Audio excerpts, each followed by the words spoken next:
Well, hello, everybody. Welcome to, this is going to be episode 124 of Ascension with A Course in Miracles. And today I'm a little chilly here in Colorado. I had to go do a little running around. You know, when you begin to move down this path of remembering the truth of who we are, remembering that we're divine, powerful creators. I know for me, early on in the journey, I thought, oh, when I come to know my divine self, when I'm enlightened, everything's going to be so different. I'm not going to have any of these, worldly things. I'm going to have a halo or wings or something. And somehow, miraculously, life as I knew it was going to cease and everything was going to be, I guess, love, light, kumbaya, whatever that meant in my egoic mind, because it's always the ego that imagines what enlightenment's about. A soul that is a light is not thinking, well, when I get enlightened, it's the light. So there's no imagination in trying to become anything other than just being what it is. And what does light do? It just shines. But in the process of the immaturity of the beginning stages of the journey, because we are very immature when we are attempting to become enlightened. We are seekers. We are looking outside of ourselves for what's going to help me be like Jesus, like God.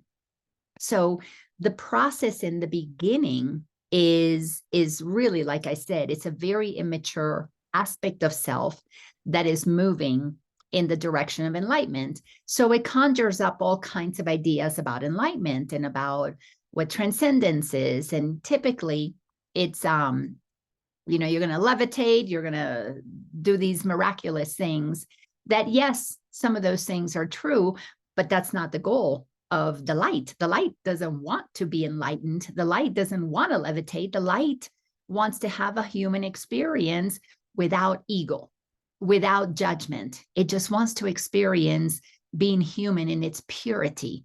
Now, granted, in the third dimension, when we're waking up, that light that is coming on board inside of us, that we're aligning with, that we are allowing access to move through us, that light is going to be present through some uncomfortable things, through the suffering of humanity. That light's going to be present. It's known as the compassion, the unconditional love, the gentleness, the kindness, the honesty that we experience in this wacky doodle world. So in the beginning of the journey, again, as you're trying to become enlightened, you're trying to run away from your current world. You don't want to be part of it. You think by being enlightened, you're going to leave the world that you don't like. But when you awaken, you realize you are the light that is needed in this crazy world. So you recognize that there's nowhere to go. You don't become enlightened and leave. You turn on the light and stay. So this morning I had to go take my car to the shop because I had a little accident a few months back, and the streets in Colorado are not very well lit, especially not the highways. And there was a little area where I didn't realize I had to merge. The instructions to merge for a construction site coming up came about really, really quick. So I didn't have a whole lot of time to shift. So when it was time to move, because the road was blocked, one of the I guess they're made out of iron that have the little reflectors at the top. So it's a short little thing, hit the corner of my car. So that created a hole in my bumper. So it's finally being repaired. And so what happens is we just take our enlightened self to that. We take our light. That's what to be enlightened is, to be in the light, to be the light more specifically. And you just go in peace and you walk in, and in peace, you surrender the car. And in kindness, you speak to people, you're honest. And honesty is not about, well, you told me it was going to be done by Friday. And honesty is you are love, you are light, you are compassion, you're kindness. So when this gentleman said, I know I told you Friday, but now it's going to be next week. And then you're like, okay, that's okay. If you are the light, it can't rattle you. It cannot upset you. It cannot affect you, because if it affects you, it's affecting the ego, the one that wants to be enlightened, that in that moment is not being enlightened.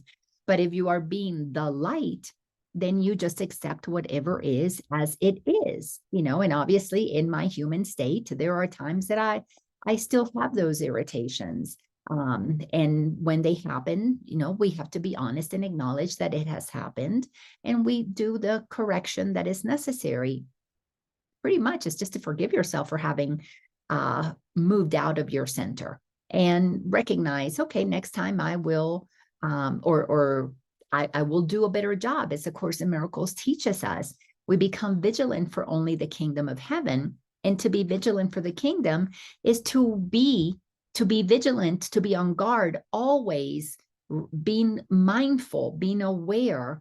Am I operating from ego, or am I operating from the God within, the loving presence? That is what to be enlightened is about, is to have turned on your light, and now you shine from that place. So it's amazing as we move through these episodes. I never prepare for this. I just come ready to share whatever wants to be shared through me. And I'm feeling this nudge that it is so important to recognize that what is needed at this time is for our lights to be on in the world. This is why Jesus taught about being in the world, but not of it.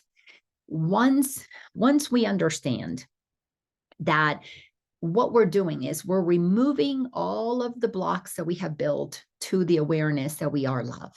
So we are letting go of all the limitations. We're letting go of the beliefs in lack and limitation and judgment and separation, in hierarchy. But to let them go, you have to see that they're there first. So individually, many of us have had, and this is the work, by the way, of lifetimes. And in this lifetime, those who have incarnated to in this lifetime wake up, have a soul contract, a soul agreement. We agreed before we incarnated that we would be the bringers of love and light to the planet. Not that we would become enlightened and want to get the hell out of Dodge, but that we would actually turn on the light here. And we would be the ones that, because our light is on, are going to be exposing the obstacles. So we are going to be shining our light, which makes us able to see the things that always have been there. It's like when you walk into a dark room and you turn on the light, everything has been there, but now you see where you stubbed your toe because the light was off and you couldn't see that there was a log on the floor. And next to that log is a bunch of dust and a bunch of maybe critters that you couldn't see before when the lights were off. But when we turn on our light, we're not seeing things that are appearing all of a sudden. We're seeing what has always been, and we grew comfortable with, because we allowed our vision to be dimmed to see barely in the dark. And you can only see what you can see in the dark. I mean, all of us, you can prove this to yourselves. Wake up in the middle of the night in your room and the lights are off. You sort of kind of know things that are there. You know where your bed is because you're on it. You know your pillow. You can feel it. But if there were other things in the room, you probably can't identify immediately when you first wake up in a dark room. You would have to turn the light on. And then you go, oh, there's that dirty laundry I was meaning to clean before, and now it's overflowing. Oh, I forgot to sweep under the bed, and now there's dust in there. And oh, I forgot that I had left some food in the room, and now there's some bugs there. And you realize, oh, there's a lot of things in this room that you weren't aware of because the light was off or was maybe very dim when you got into your room. So we are the light. Instead of turning on the light in the room, a switch outside of you, we're turning on a switch inside of us. And to turn on this switch is called awareness. You become aware. You become aware of what has been dark to you, the meaning out of your conscious awareness. And we begin to explore all of these things that have been happening in the way of not only thoughts, but emotions and physical experiences. So we have to go through a process. I call it the power of awareness, of becoming self-aware. You've got to become empowered, but you only become empowered through being aware of the things that were disempowering you before. This is not an easy journey, but it is an exhilarating journey. It's fascinating once you begin to see that everything that you're discovering that is low frequency, or you could call it negative or dark or ugly about you, once you realize it's a good thing. It's a good thing to see the food under the bed, or the dust under the bed, or the overflowing laundry basket in the room. It's a good thing because then you can do something about it. But most people enter the spiritual journey, they only want to see the light, and they don't want to look at the darkness. They're chasing the light, but no, I'm too transcended, I'm too enlightened, I'm too spiritual now to look at anything dark in me or to look at anything dark in the world. And we begin the process of letting the ego get spiritualized and begin to shut all the things that are inconvenient. I'm too advanced for this. I'm too advanced for that. One of the things that's happening right now, and today is what, October 25th, 2023. We've got stuff happening in the Middle East. You know what's happening? The light is getting turned on because so many of us that are clear that we are on a mission to turn our light. We're looking at what's happening in Israel, in the Middle East, and we are willing to see the obstacles that have been built to peace. And it's not the superficial that we've been taught, this group against that group. That's not it at all. That is, yes, superficially, that's what's happening. But if you peel the layers to that onion, if you turn on the light into the crevices and you're willing to see what has been in the dark before, one of the things that becomes glaringly obvious to anyone who is aware enough, and when somebody picks a side, you know that they're not fully aware. They're not. To be aware enough, you do not pick sides because you understand oneness. Then you begin to look, well, what has been causing this? Because you begin to see that the warring of two groups is an effect. There has to be a cause. The cause is not that one side is Jewish and the other side is Arab. That's not the cause. That is the effect, that they're warring with each other. The cause, you got to go below the level of conscious awareness. You got to pull under the covers and see what's underneath the bed if you really want to clean the room. Well, if you really want to clean up the insanity in the Middle East or anywhere, for as a matter of fact, this is anywhere. You can only do it outside, by the way, if you've already done it within, is a willingness to get to the root of everything. One who is aware enough that understands that we are one realizes if we're experiencing lack of oneness here, we got to go to where oneness was present. And we return to the place of recognizing that we are all one. So to get from oneness to separation, what has happened?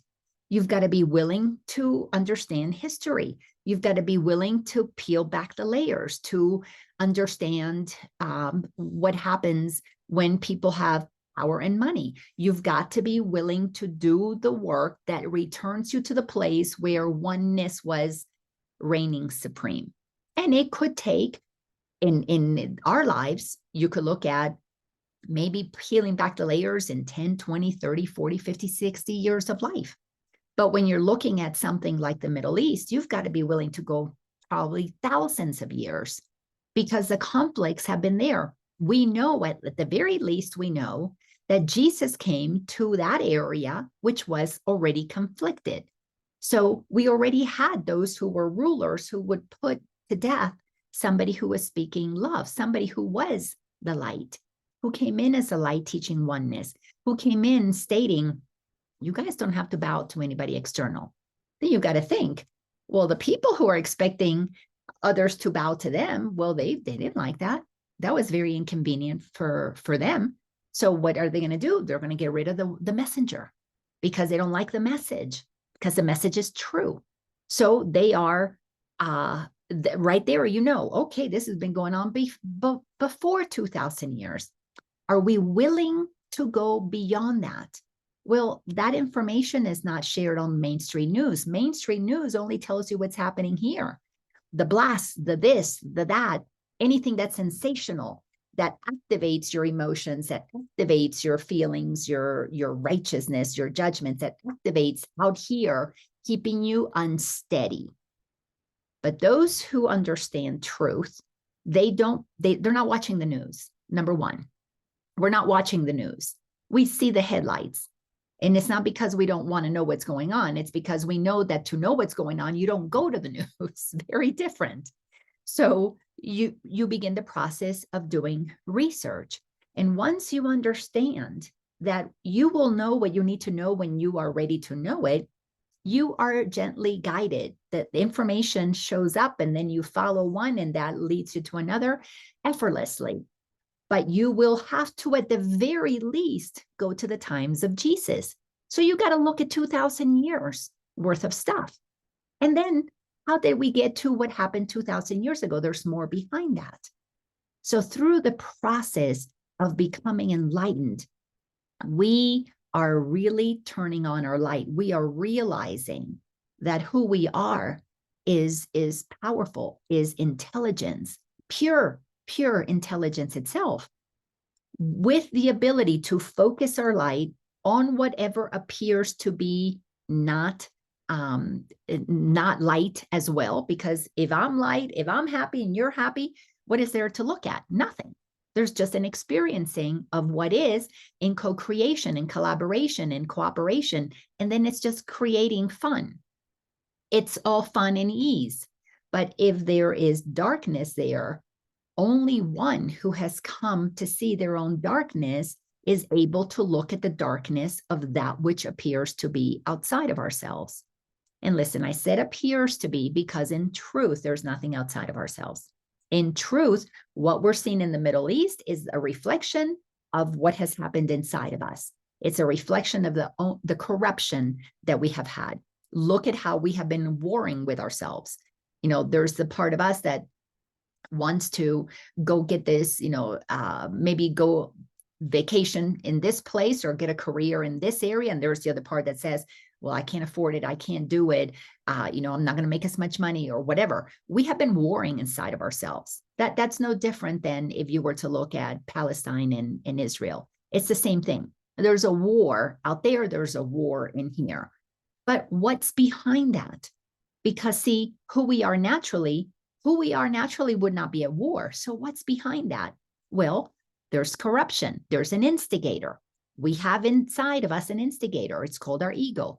Outside of us, we call it corruption, the corrupt government, the corrupt leaders. Well, what corrupts them?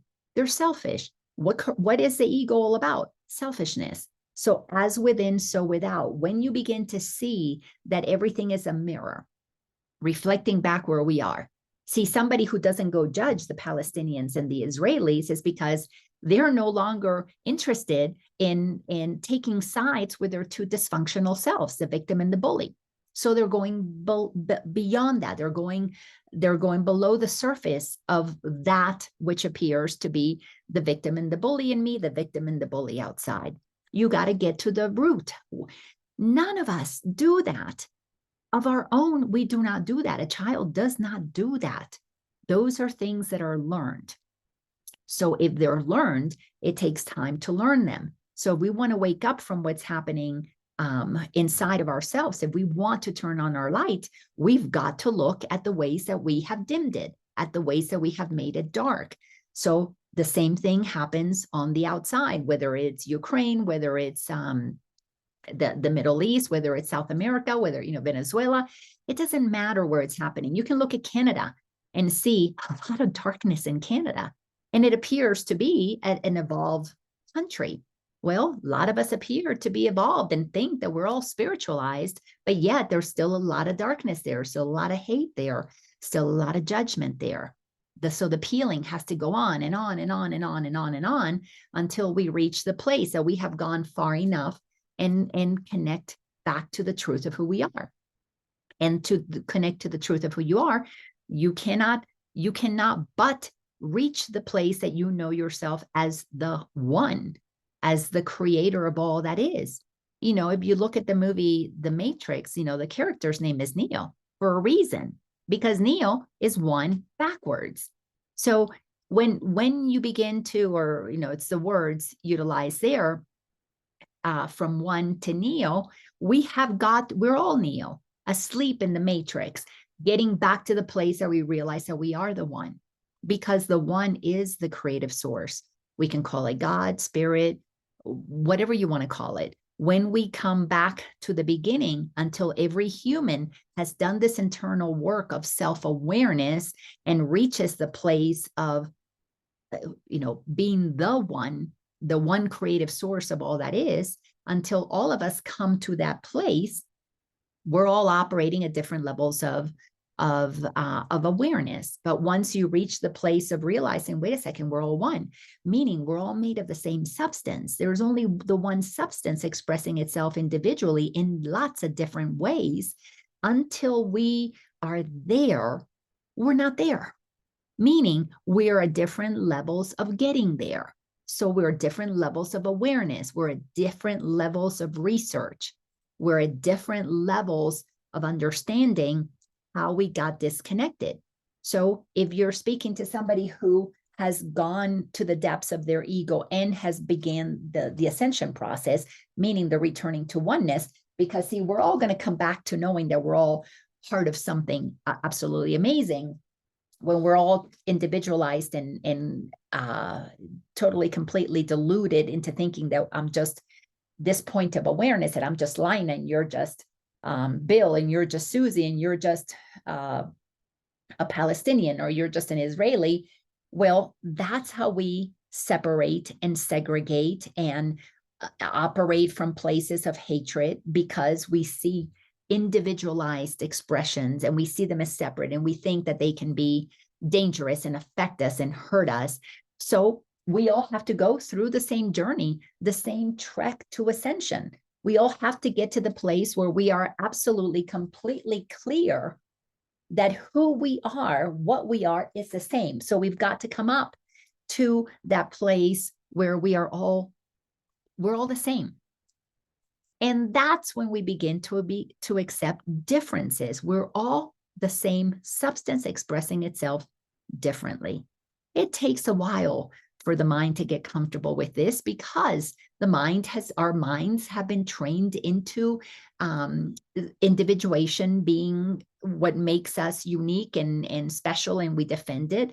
And then we get with groups of other people who believe the same thing, and we form mass consciousnesses that like the Israeli consciousness, the Palestinian consciousness, the Christian consciousness, the atheist consciousness. So we get divided by being part of individual groups, but we cannot be united until we all return to the place that we acknowledge the sameness in all of us. So last week, when we were looking at A Course in Miracles, what we were doing is still in the chapter titled The New Beginning. We are in the section number 4. The title of it is The Truth Behind Illusions. This is just Jesus, who channeled A Course in Miracles through a woman named Helen Schuckman over 50 years ago, is attempting to help us see that there is a process through which we will create a new beginning. And first, we have to be willing to know that we don't know it all. That was the first section that we looked at. And then it shows us how to become humble enough to begin the process of getting curious to do the research. So as you do research outside to find out what's going on in the Middle East, you got to do research inside. How did I get to where I am? How did I come to believe what I believe? Who taught me this? Why did I agree to that? Why did I take on these characteristics and allowed my personality to be molded to being so judgmental or so pretentious or so disconnected or so shy or whatever, because our souls are none of those things. And in the process of doing the research, you begin to realize, well, that happened because we created idols. We were idolizing mom and dad and whatever they said. Well, that was so. We idolized grandmother or grandfather, and they took us to church and they said that this is the religion. Well, then it must be so.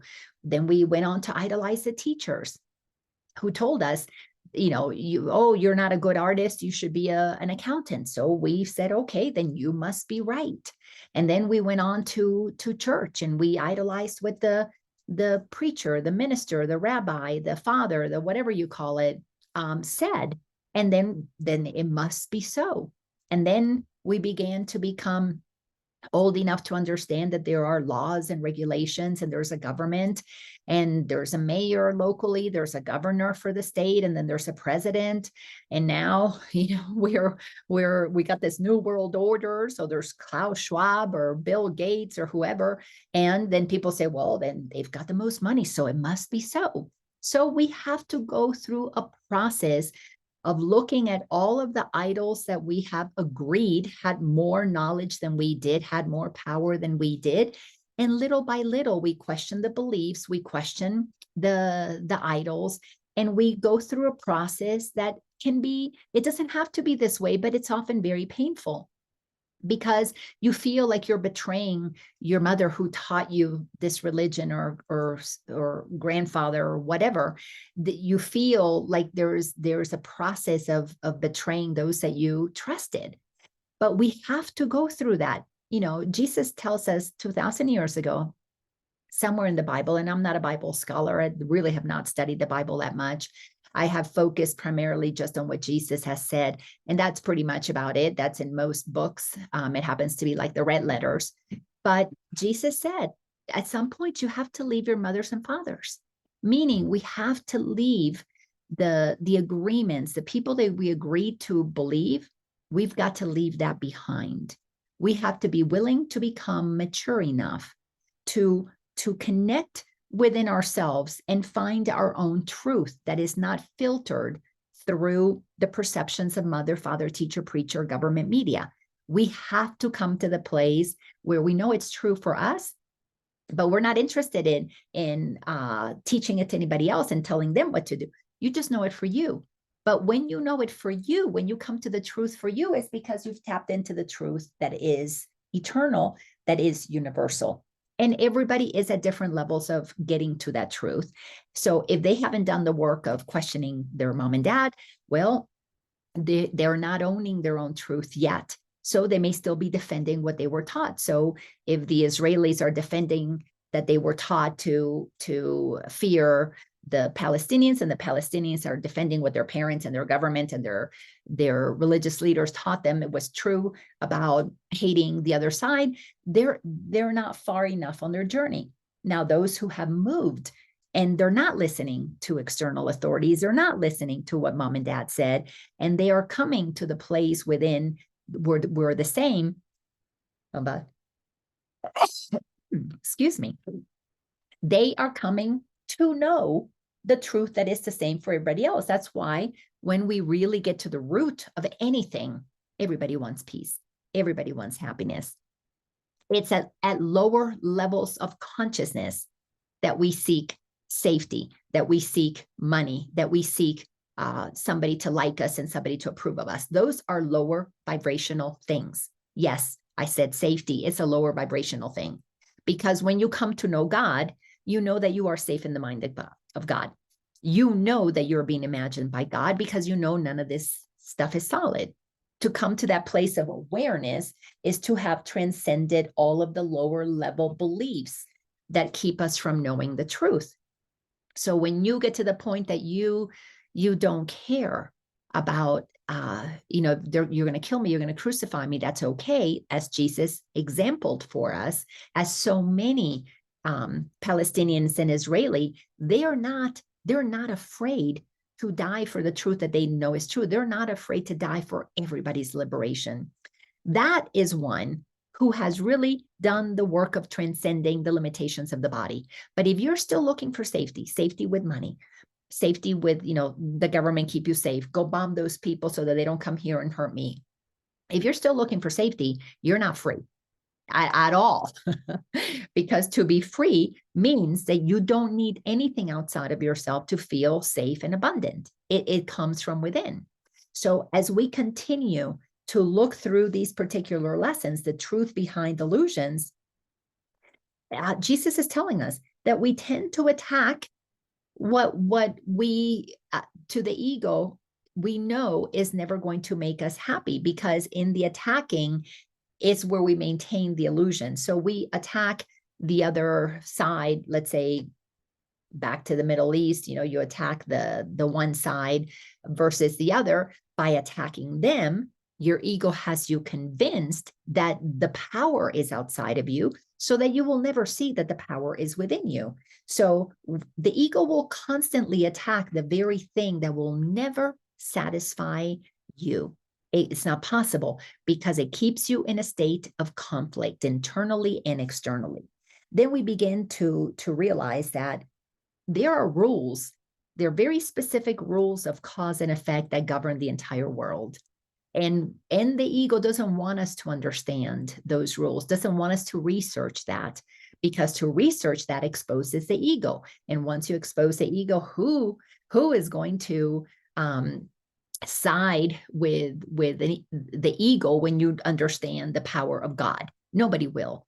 But the ego, being the tricky aspect within ourselves, deludes us, keeps us looking outside of ourselves, so that we never come inside and question our own beliefs, question our own insanity.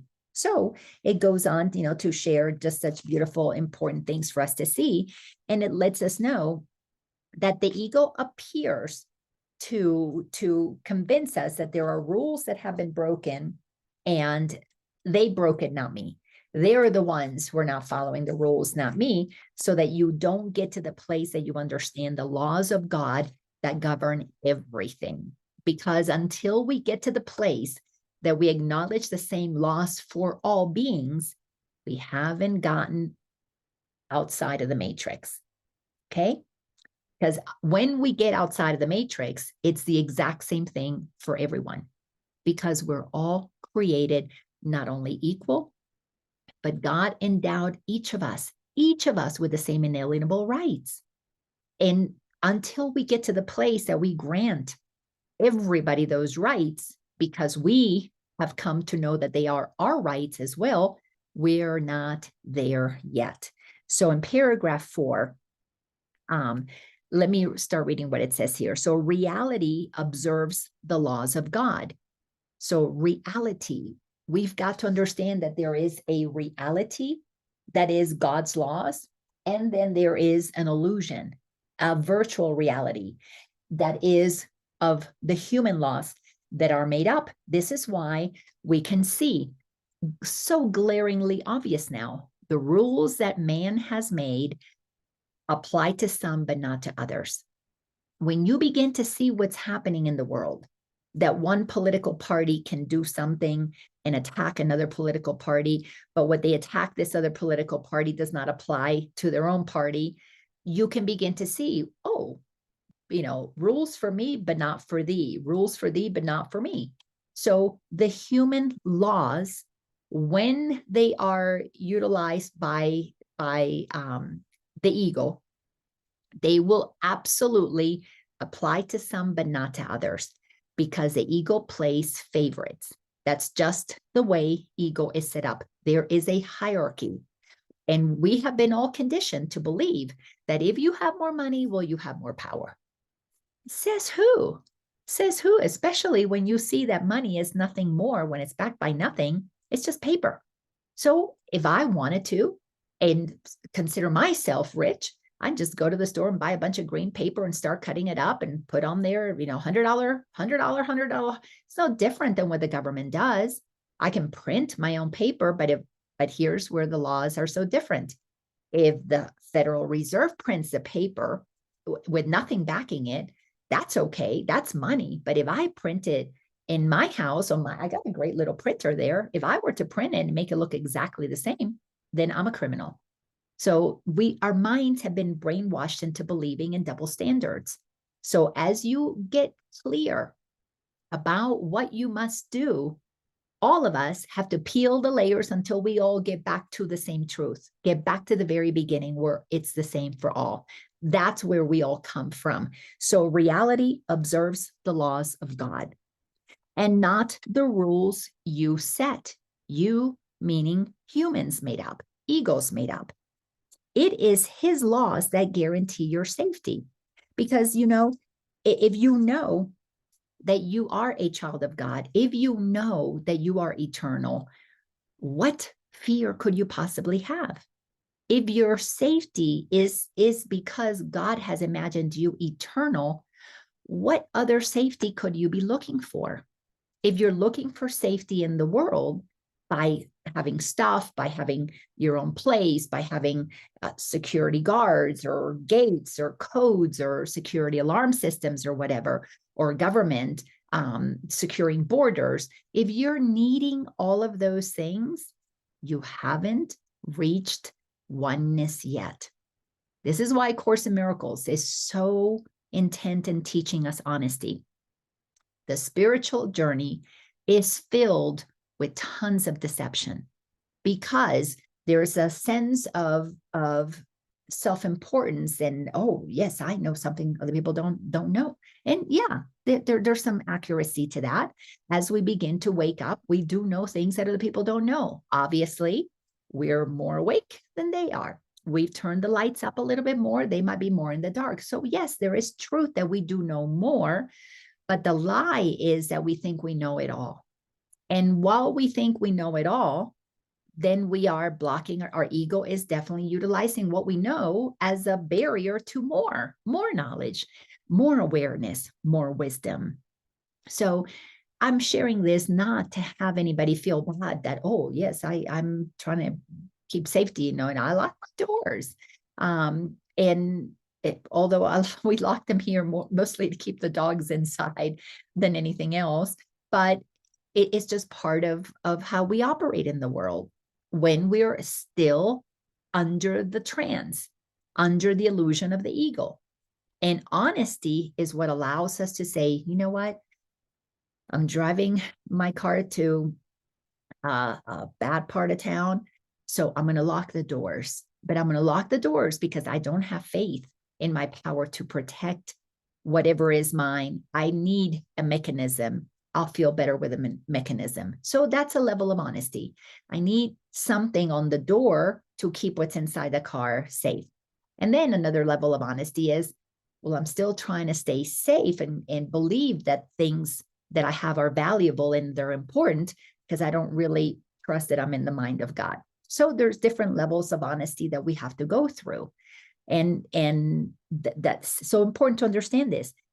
When you come to know God fully, you rest in that all the time. I don't rest there all the time.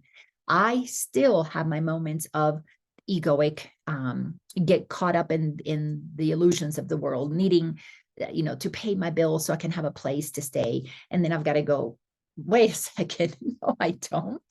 Just maybe this place, but not a place.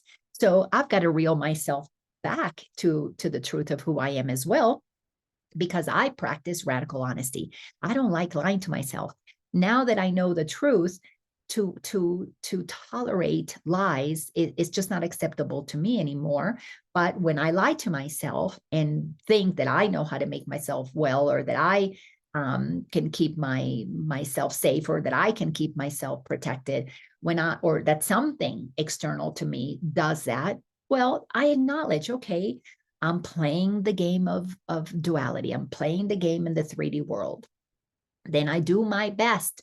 I forgive myself and I go and sit with God. God, what would you have me know? What would you have me understand so that I can shift how I am dealing with this situation? Right now, my sweet little dog, she is, according to the vet, she's hurt her knee. And in the 3D world, that's true. She has hurt her knee because this is a world of cause and effect at the material level. So she has hurt her knee and she needs surgery. So could I, in truth, heal her? I could. Absolutely, I could. But my mind is spinning inside of what needs to be done to take care of this and making arrangements and preparations to do that, when I could be operating in the 5th dimension of consciousness, but that requires I go up here to infinite possibilities and not here to that the only possibility is surgery. So I'm I'm doing my work. I'm looking at where I'm operating in the ego laws and not God's laws. So it's an ongoing process. But when you are honest with yourself and you can see, okay, I'm playing the game. I am believing that I need to do these things. Even when I cook, last night I was doing a stir fry of some veggies, and I was standing there. I'm stir frying my asparagus and my green beans and my carrots and onions and whatever I was stirring in there. And I was standing there going, isn't it fun to be a human? Because my soul doesn't eat. My soul doesn't eat food. My soul is not solid. And I'm just going, how fun. My soul was allowing the humor of the human who is cooking to feed itself, to feed a solid body that is not real. And I was chuckling. I was like, with my soul going, you must laugh all the time. You must laugh at my shenanigans all the time. Multiply that by the shenanigans of every 8 billion people on the planet, because this planet has oversouls. So we are part of greater groups of souls. And anyhow, so I'm like, okay, God, this must be so funny to you. You, the creator of everything, who knows yourself as eternal non-physicalness, must be so entertained by all the physical things that we do to attempt to do life, to keep this body alive and feeding it and doing the things that need to be done, or going to the vet or doctors, or taking pill shots or whatever, drinking potions or wearing patches. All the things that we do to play the game of duality and separation and solidity. It has to be, well, it is. It's very amusing because I was connecting with my soul and we were both laughing at me stirring the food. And then we were both laughing when I was eating the food, and it was like, oh, this tastes so good. Oh, it's so healthy. And my soul is like, you are eternal. You don't even have a body, but we'll go along with the game. It was just so fun to bounce back and forth between the reality of the laws of God and the appearance of reality, capital or small r reality, virtual reality of the laws of man and in the 3D dimension. But the third dimension is a game that we can play, as I've said so many times. And once you wake up and you know that you're playing the game, we play the game with fun. Then you buy the foods that you want to eat, and you eat the stuff that you desire to eat, and you don't entertain guilt and shame for it. It's so funny. So I love it as it says. Let me repeat this line. Sentence number 1 in paragraph 4. Reality, with a capital R, observes the laws of God and not the rules you set. It is his laws, her laws, God's laws that guarantee your safety. All illusions that you believe about yourself obey no laws. All illusions that you believe about yourself obey no laws. If I obey the laws of God, I wouldn't be concerned about locking my doors or worried that that's not going to be enough, whatever, food or whatever. I would not be playing with the laws that humans have made up, because they're about limitation. They're about suffering. They are about, well, if the dog hurt her leg, she's going to need surgery. And of course, if you need surgery, you're paying doctors who believe that they can fix human things. And yes, in this 3D world, they can do that. And then you got to go work extra and do more to make the money.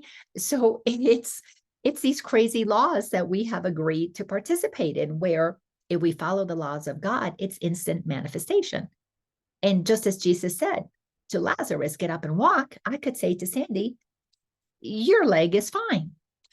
But while I am moving through the realization of my limitations, because I'm not following God's laws, I just have to stop and chuckle at, oh my gosh, the things that we have made real. It's just, or appear real because they're not real. As the Course in Miracles says, nothing real can be threatened and nothing unreal exists. All man-made laws are unreal. They're not real.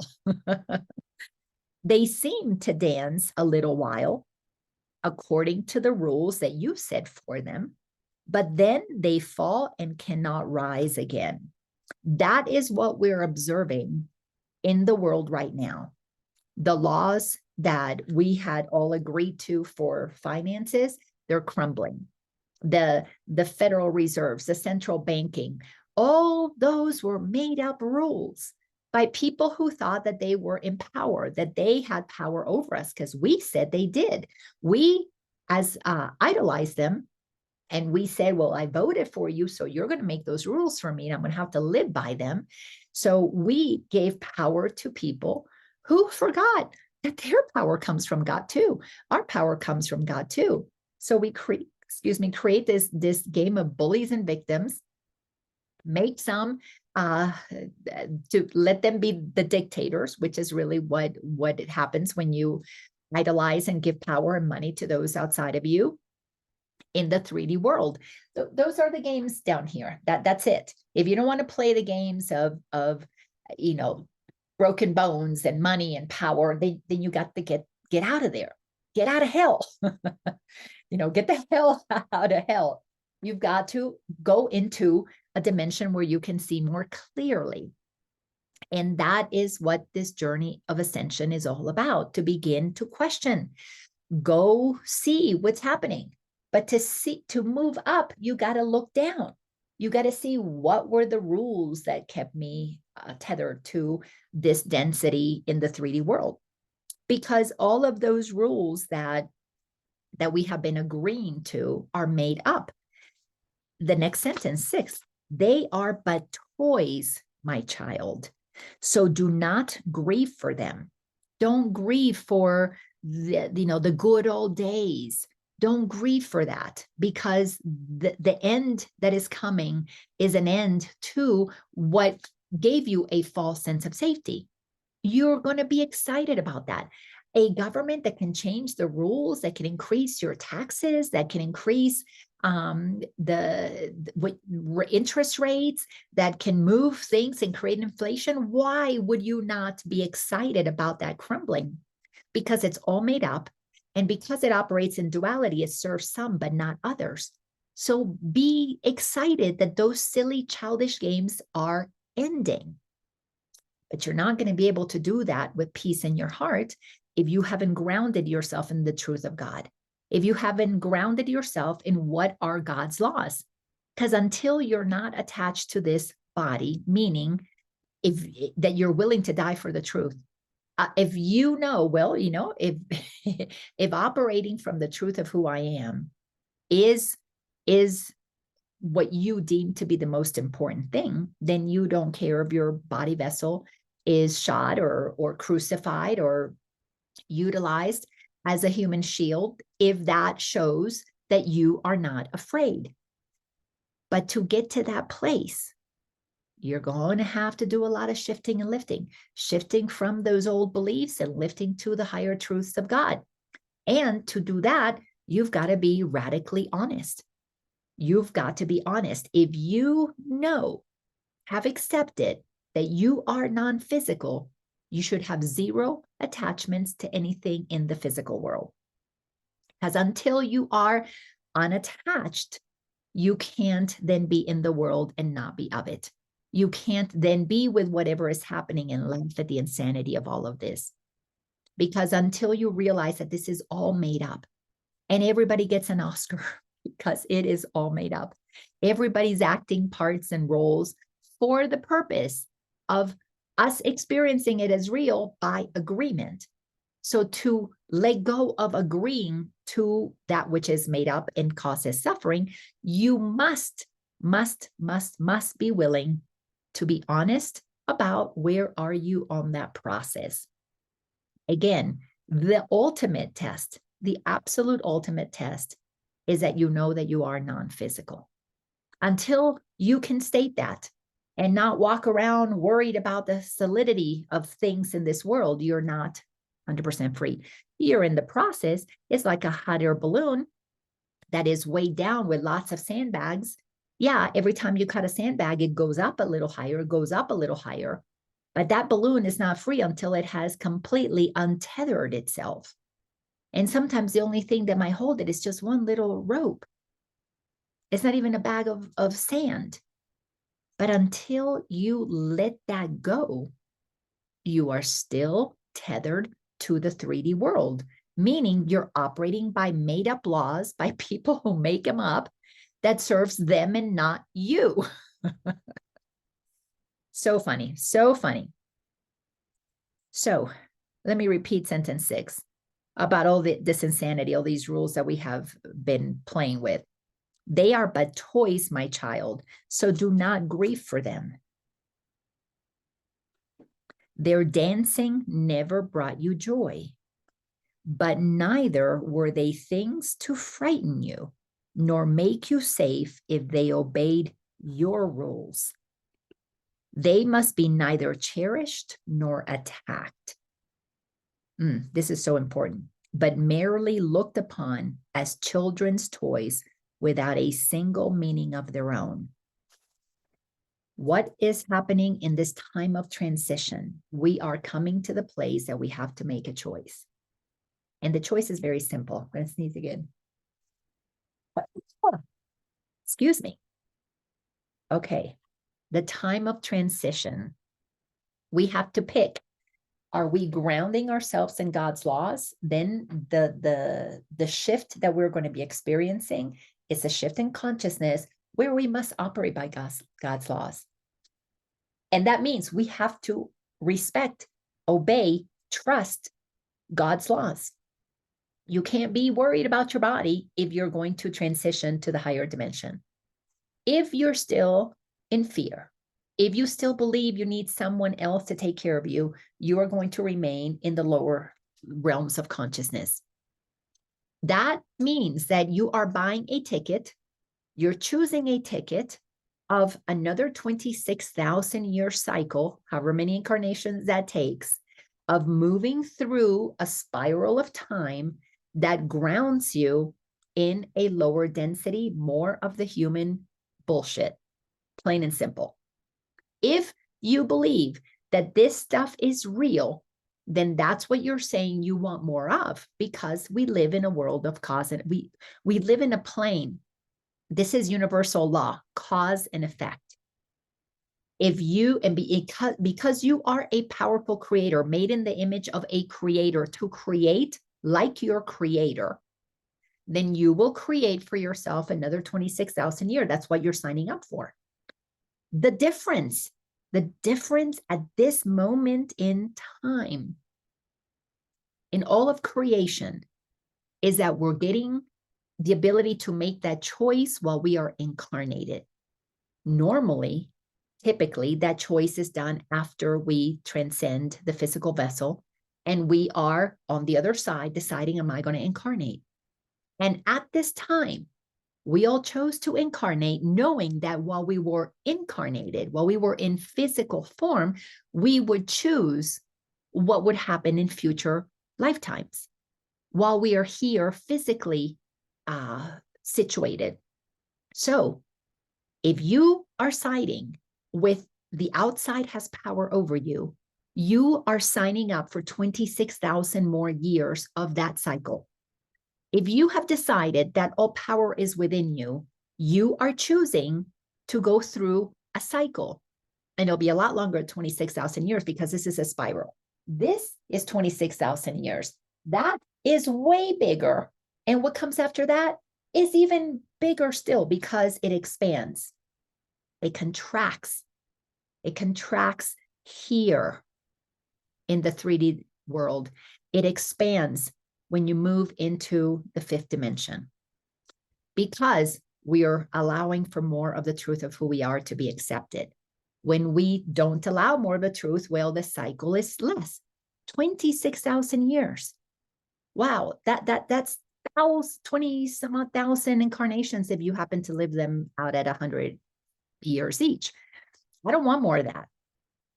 I'm already very clear that I am done with playing these games of duality, of separation, of lack, of haves, have-nots, bullies and victims. It's boring. I mean, it's really boring. When I catch myself in any kind of a thought pattern that is of limitation, I'm like going, oh my gosh, it's like the most boring thing of all. Let's get creative. Let's expand to something that's more interesting. And that is the realm of beginning to accept our power, because it tells us right here, as it says, so they must be cherished. They must neither be neither cherished nor attacked. You cannot value, excuse me, you cannot cherish the government to protect you, nor can you attack the government for not protecting you.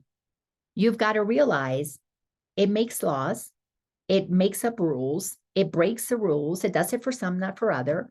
So instead of cherishing that or attacking it, it's best to realize, don't put trust in that. Step back.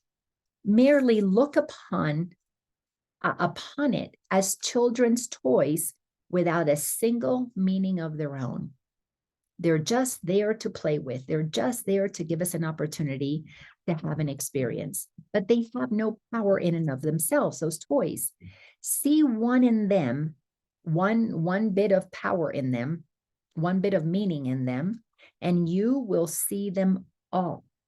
If you see one and realize, oh, this has no meaning, this has no power, then the whole house of cards of the world of duality will fall before your eyes. See none in them, and they will touch you not. If you have made the decision that you do not see anything of power outside of you, again, we're in the 3D world. There are street lights, and when they come on red, sure, stop. Those serve everybody the same. Unless, of course, you've got a motorcade and the police stops one side, and even in red lights, they're passing. You know, that's there are exceptions, but for the most part, those stop signs or those red lights, they're there to serve the greater good. So follow those rules while you are in this incarnation, knowing, because you're being radically honest, yeah, we're going to have to have some rules to manage 8 billion people. But as long as they are respected equally, then it's okay. That's okay. But if you give them power, if you believe that this president has power, or that president has power, or this dictator or that dictator, this bank or that bank, or this doctor or that doctor, if you are deciding that your well-being, your safety, your protection, your happiness is dependent on anything outside of you, let me just be blunt.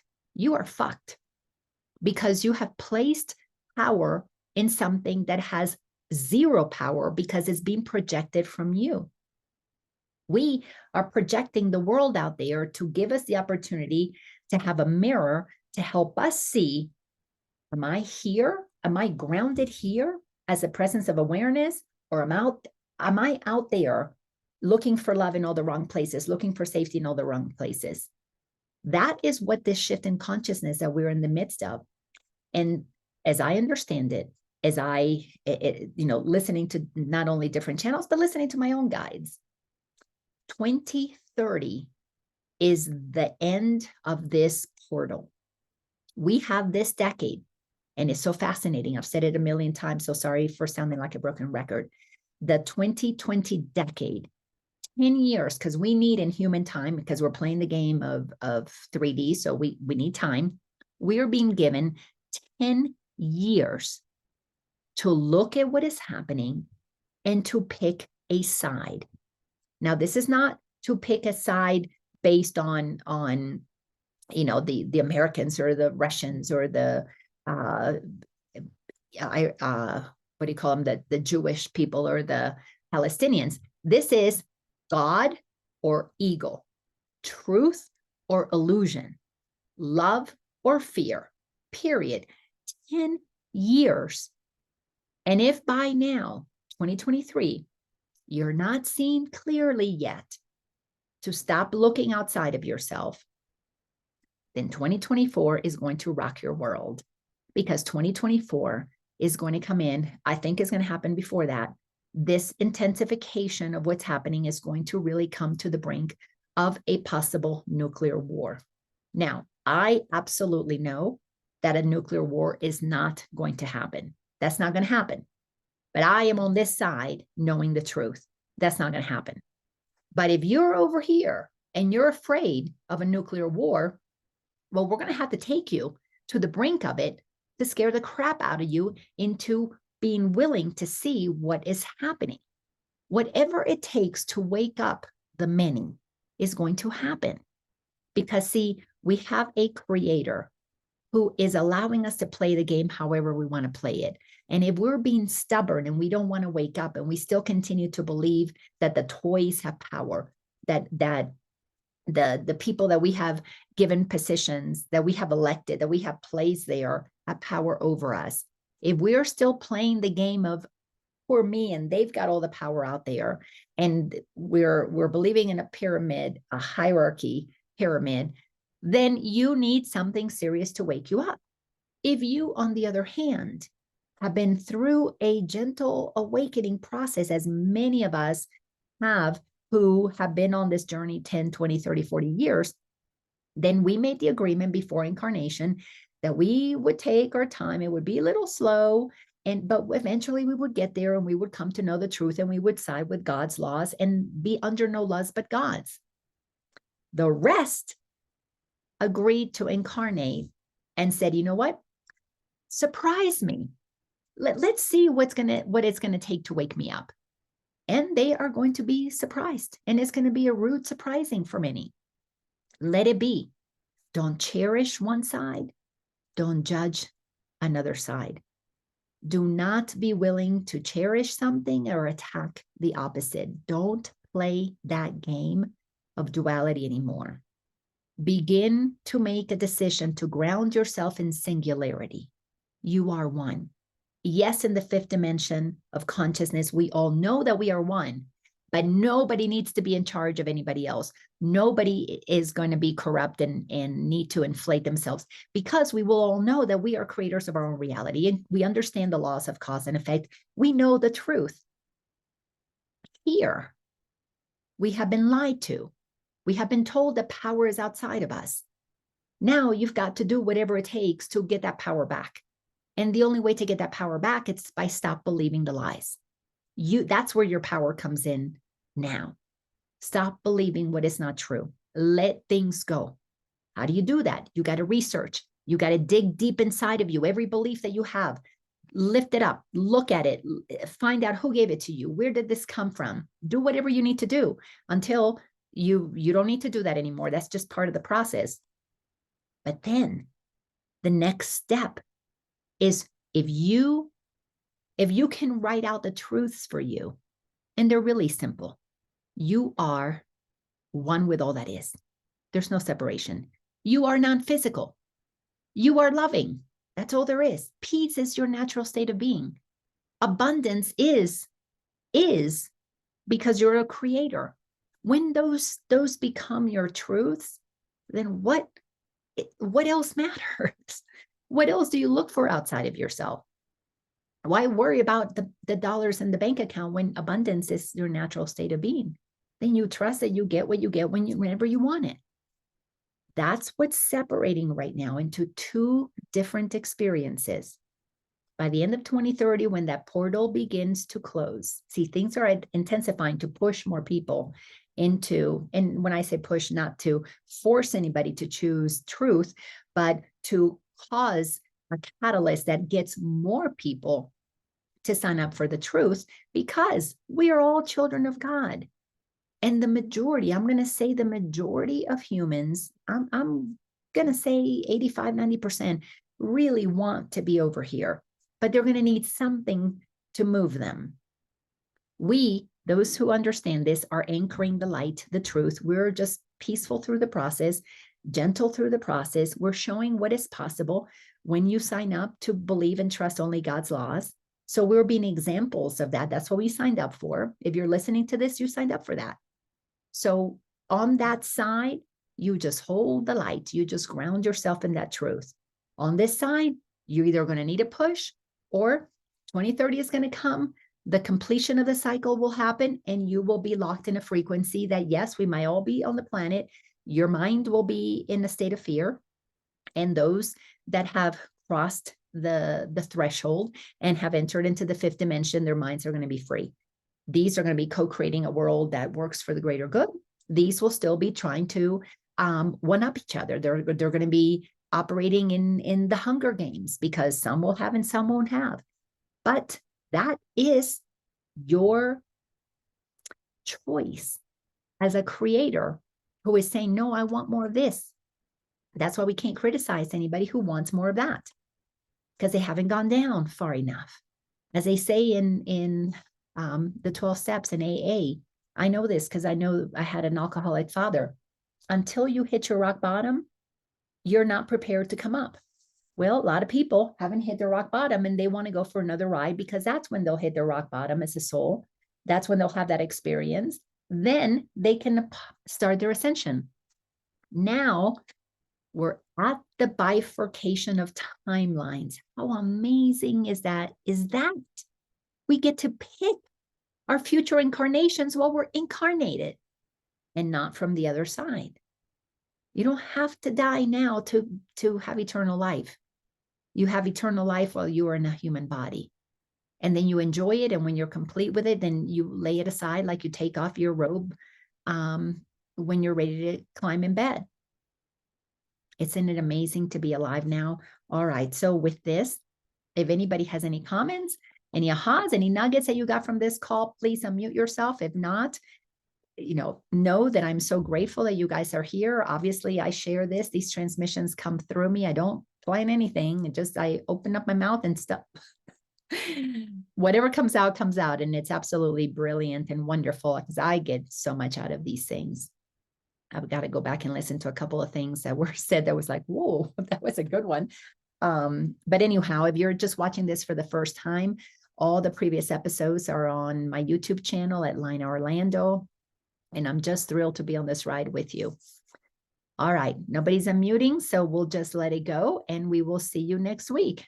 I got a happy face. Awesome. Love you guys. Take care, and we'll see you next time. Bye-bye.